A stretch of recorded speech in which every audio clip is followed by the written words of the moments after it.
السلام علیکم ورحمۃ اللہ وبرکاتہ۔ معزز ناظرین اور سامعین، آئیے آج کی اس ویڈیو کے اندر آپ تمامی حضرات کو مذہب اسلام کا توحید و سنت کے بعد سب سے بڑا جو حصہ ہے اس چیز کے بارے میں بتانے جا رہا ہوں۔ ناظرین محترم، اللہ تبارک و تعالی کا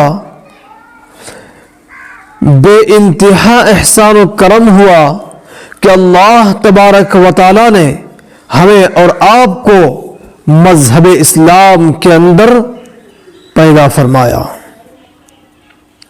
مذہب اسلام کے اندر اللہ تبارک و تعالی نے ہمیں اور آپ کو چن لیا ہے۔ ہم اور آپ اللہ تبارک و تعالی کا چاہے جتنا زیادہ شکریہ ادا کریں وہ کم ہے، کیونکہ اللہ رب العالمین نے ہمیں اور آپ کو پاکیزہ مذہب اور پاکیزہ شریعت، پاکیزہ دین کے لیے ہمیں اور آپ کو چن لیا ہے، منتخب کر لیا ہے۔ ناظرین محترم، مذہب اسلام کی تعلیمات کو جب آپ غور کریں گے، مذہب اسلام کی تعلیمات کو جب آپ پڑھیں گے تو آپ کو روز روشن کی طرح یہ عیاں ملے گی کہ مذہب اسلام کے اندر پاکیزگی اور طہارت کی جتنی تعلیمات ہے کسی دوسرے مذہب کے اندر بالکل اس کی تعلیمات آپ کو دور دور تک نہیں آپ کو ملے گی۔ یہ مذہب اسلام کی خوبصورتی ہے، مذہب اسلام کی تعلیمات ہے۔ مذہب اسلام سے پہلے یہودی اور نصرانیوں کے مذہب کے اندر اگر کوئی شخص پاکیزگی کو اختیار کر لے، اگر کوئی شخص طہارت کو حاصل کر لیتا، اگر کوئی شخص حمام خانہ یا روزانہ اگر کوئی غسل کر لیتا تھا تو اس کو وہ سزا ملتی تھی جو ایک چور کی سزا ملتی ہے۔ جو مذہب اسلام نے جو ایک چور کی سزا رکھی ہے، جو مذہب اسلام نے ایک مجرم کی سزا رکھی ہے، ان کے دھرم کے اندر اگر کوئی اس طریقے سے کام کر لیتا تھا تو اس کو ایک مجرم کی سزا دی جاتی تھی۔ لیکن جب اسلام کے طلوع روشن ہوا، جب مذہب اسلام کی آمد ہوئی، آپ صلی اللہ تعالی علیہ وسلم مذہب اسلام کی تعلیمات کو لے کر کے تشریف لے آئے تو آپ صلی اللہ تعالی علیہ وسلم نے یہ کہہ دیا کہ الطہور شطر الایمان، جی ہاں، پاکی آدھا ایمان ہے۔ مذہب اسلام کا پاکی مذہب اسلام کا حصہ ہے، مذہب اسلام کی شعار ہے۔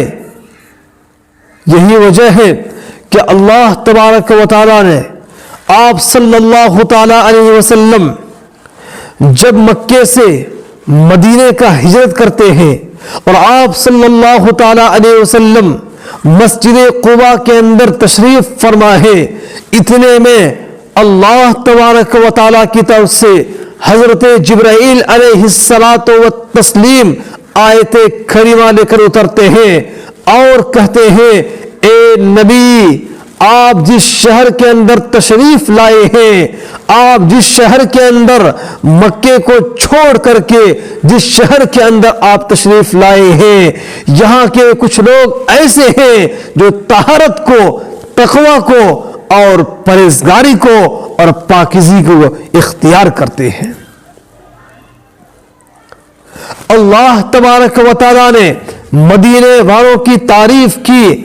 آپ صلی اللہ تعالی علیہ وسلم ان مدینے والوں سے پوچھتے ہیں کہ اللہ تبارک و تعالیٰ آپ لوگوں کی تعریف قرآن پاک کے اندر بیان کرتا ہے, اس کی کیا وجہ ہے, ذرا آپ بتا دیجئے.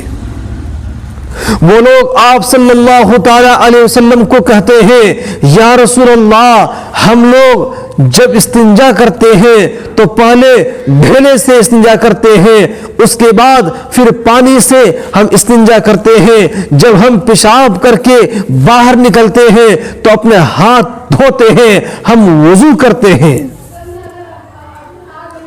آپ علیہ الصلوۃ والسلام نے کہا یہی وجہ ہے جس کی وجہ سے اللہ تبارک و تعالی تمہاری تعریف قرآن پاک کے اندر کر رہے ہیں. ناظرین محترم, مذہب اسلام کے اندر مذہب اسلام کی تاریخ کو اٹھا کر دیکھیے, مذہب اسلام کی تعلیمات کو اٹھا کر دیکھیے. مذہب اسلام کے اندر اللہ تبارک و تعالی نے اور جناب محمد الرسول اللہ صلی اللہ تعالی علیہ وسلم نے کس قدر پاکیزگی کا اہتمام کرنے کے لیے امت مسلمہ کا حکم دیا ہے. لیکن افسوس, صد افسوس, آج کل کے زمانے کے اندر مسلمانوں کے گھروں کو دیکھ لیجئے, مسلمانوں کی مسجدوں کو دیکھ لیجئے, مسلمانوں کے ہوٹلوں کو دیکھ لیجئے, مسلمانوں کے لباس کو دیکھ لیجئے, مسلمانوں کی گلیوں کو دیکھ لیجئے, مسلمانوں کے جسموں کو دیکھ لیجئے. آپ کو اس قدر غلیظ اور اس قدر آپ کو گندگی نظر آئے گی, دوسرے قوم کے لوگوں کے اندر اس قدر گندگی نظر نہیں آتی ہے.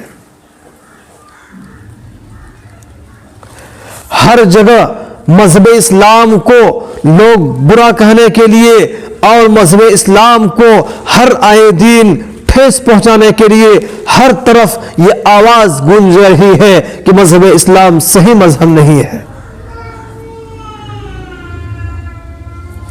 مسلمانوں, ہم اپنی تاریخ کو, جس وقت سے ہم نے اپنی تاریخ کو بھلا دیا ہے, اس وقت سے مذہب اسلام کو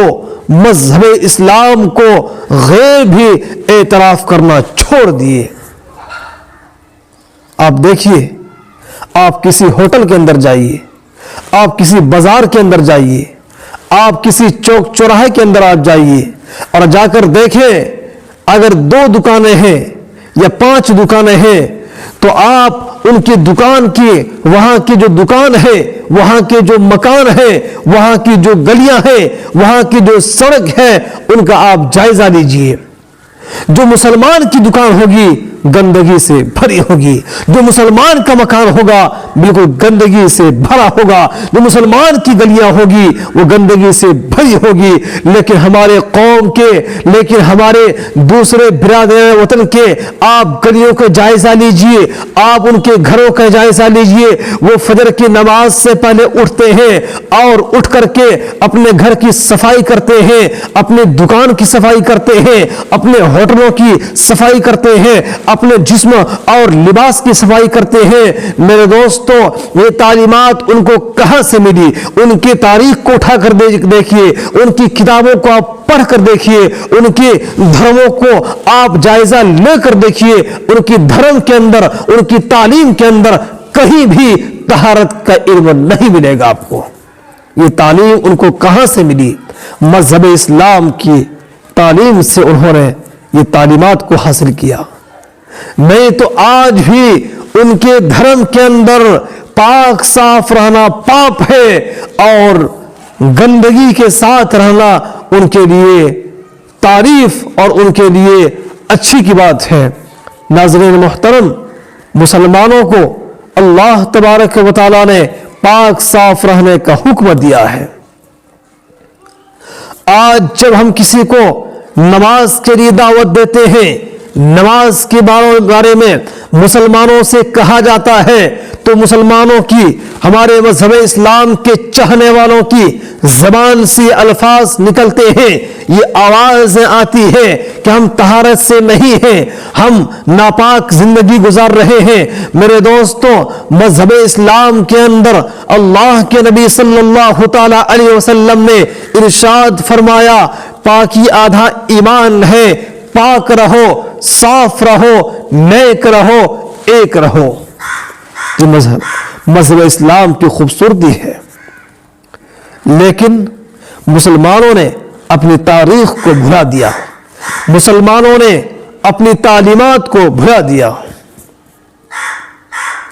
ناظرین محترم، اللہ کے نبی صلی اللہ تعالی علیہ وسلم نے ہمیں اور آپ کو وہ تعلیم دی ہے جو تعلیم کسی دوسرے مذہب کے اندر، کسی دوسرے دین کے اندر یا شریعت کے اندر وہ تعلیم نہیں ملتی ہے۔ یہی وجہ ہے کہ صحابہ کرام رضوان اللہ تعالی علیہم اجمعین جب مدینے کی گلیوں کے اندر گزرتے تھے، جب صحابہ کرام کا جب گزر ہوتا تھا، یہودی اور نصرانی لوگ آپ صلی اللہ تعالی علیہ وسلم کو لے کر کے صحابہ کرام کو تانا دیا کرتے تھے اور یہ کہتے تھے، تمہارا کیسا مذہب ہے، تمہارا کیسا دھرم ہے، تمہارے دھرم کے بانی رسول اللہ صلی اللہ تعالی علیہ وسلم تمہیں استنجا کرنے کا طریقہ بتاتا ہے۔ میرے دوستو، صحابہ کرام کہتے تھے، ہمارے اور ہمارے لیے فخر کی بات ہے کہ ہمیں رسول اللہ صلی اللہ تعالی علیہ وسلم ہمیں تمام تر تعلیمات کو بتاتے ہیں۔ مذہب اسلام وہ مذہب ہے جس کے اندر پیشاب کرنے کا طریقہ بیٹھ کر پیشاب کرنا یا کھڑے ہو کر کرنا، چپل پہننے کا طریقہ، جتنے بھی طریقے ہیں تمام طریقوں کو اللہ کے نبی صلی اللہ تعالی علیہ وسلم نے ارشاد فرما دیا ہے۔ لیکن آج مسلمان مذہب اسلام کو چھوڑ کر کے، مذہب اسلام کی تعلیمات کو چھوڑ کر کے دیگر دھرموں کی تعلیمات کو اختیار کر رہے ہیں۔ اللہ تبارک و تعالیٰ سے دعا کیجیے کہ اللہ تبارک و تعالیٰ ہمیں اور آپ کو کہنے سننے سے زیادہ عمل کرنے کی توفیق عطا فرمائے۔ وآخر دعوانا ان الحمد للہ رب العالمین۔